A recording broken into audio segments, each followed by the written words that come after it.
Narcissistic personality disorder वाले लोगों का दो रूप होता है।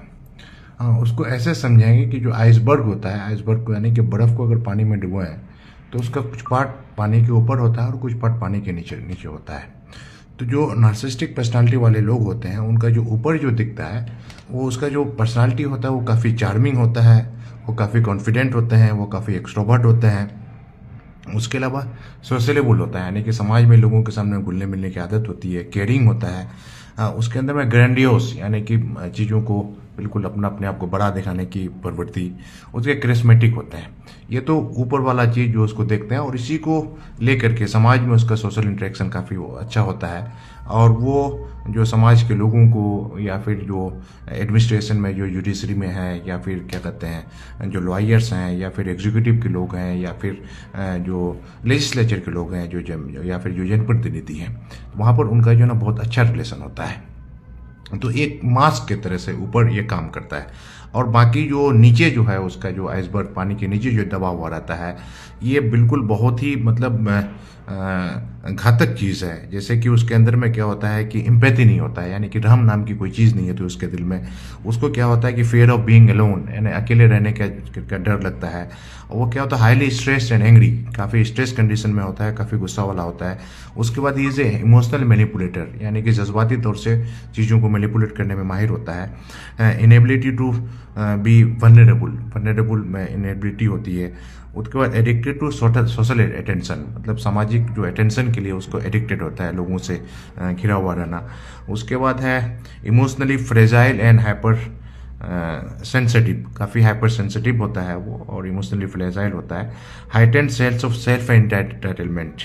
उसके बाद कंट्रोलिंग एंड डॉगमेटिक, वो काफ़ी कंट्रोलिंग होता है, यानी कि वो कंट्रोल करने में काफ़ी माहिर होता है। अपनी बात को मनवाने के लिए वो कहीं भी किसी भी हद तक जा सकते हैं।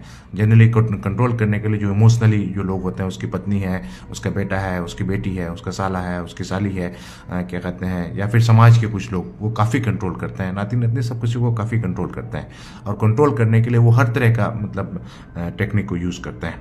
उसके बाद वो काफ़ी हासिद होते हैं, जेलियस होता है, एंग्सियस, काफ़ी परेशानी होती है। फियर ऑफ रिजेक्शन, उसको लोगों से रिजेक्शन का डर होता है। और सबसे बड़ी बात है he is a pathological liar, मतलब झूठ बहुत बोलते हैं, मतलब हर बात में झूठ बोलते हैं और झूठ बोल करके लोगों को ट्विस्ट करने की कोशिश करते हैं। उसके अलावा है कि लैक ऑफ बाउंड्रीज, उसका कोई बाउंड्रीज नहीं होता है।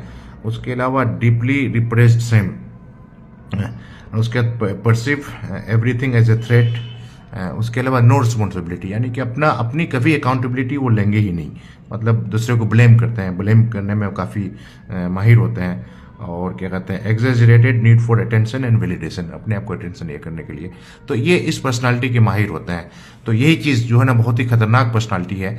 जैसे कि कुछ लोग अगर बुरे हैं तो आदमी समझता है कि ये बुरा है, ये होता है कि कुछ लोगों के लिए बुरा है और कुछ लोगों के लिए काफ़ी अच्छा है। जैसे कि दोनों टेक्निक को यूज़ करता है कि जनरली वो जो टारगेट करते हैं वो एम्पैथ को, यानी जो सीधे साधे शरीफ लोग होते हैं, जो महिलाएं होती है, जो कमज़ोर होते हैं, बच्चे लोग होते हैं, उसको वो टारगेट करते हैं।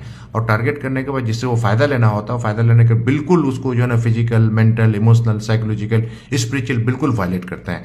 और वायलेशन करने की वजह से जो उसका जो टारगेट होता है, जो जिसको एब्यूज़ करते हैं, एब्यूज़ का जीना जो है ना दुभर हो जाता है।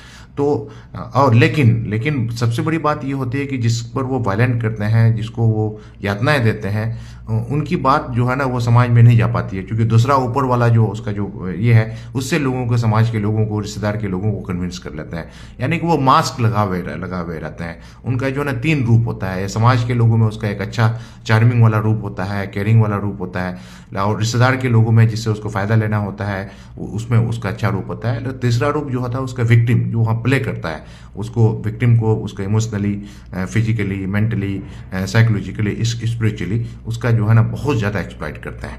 और ऐसा देखा गया है कि एक ऐसा पर्सनालिटी है जो प्रॉब्लम उसमें है, लेकिन उसका सफ़र कौन करता है, जिसको वो टारगेट करता है। आइदर उसकी पत्नी भी टारगेटेड हो सकती है, उसका बेटा भी हो सकता है, उसकी बेटी भी हो सकती है, उसका भाई भी हो सकता है, उसकी बहन भी हो सकती है, उसका साला भी हो सकता है, उसकी साली भी हो सकती है, और समाज के लोग भी हो सकते हैं। तो ये बहुत ही आज के टाइम में ये देखा जाता है, क्लिनिकल साइकोलॉजिस्ट और पूरी दुनिया के साइंटिस्ट जो ये बता रहे हैं कि इस तरह की पर्सनालिटी आजकल बढ़ रहा है, और उस पर्सनालिटी बढ़ने की वजह से वो समाज में जो है ना प्रॉब्लम क्रिएट कर रहा है, और प्रॉब्लम क्रिएट करने के बाद वो शांति को भंग कर देते हैं, अलग अलग इंडिविजुअल की शांति को भंग कर देते हैं, और जिस पर वो टारगेट करते हैं उसका जो है ना हेल्थ डिग्रेड कर देते हैं, फिजिकल हेल्थ डिग्रेड कर देते हैं, मेंटल हेल्थ डिग्रेड कर देते हैं, psychological health, emotional spiritual health degrade कर देते हैं।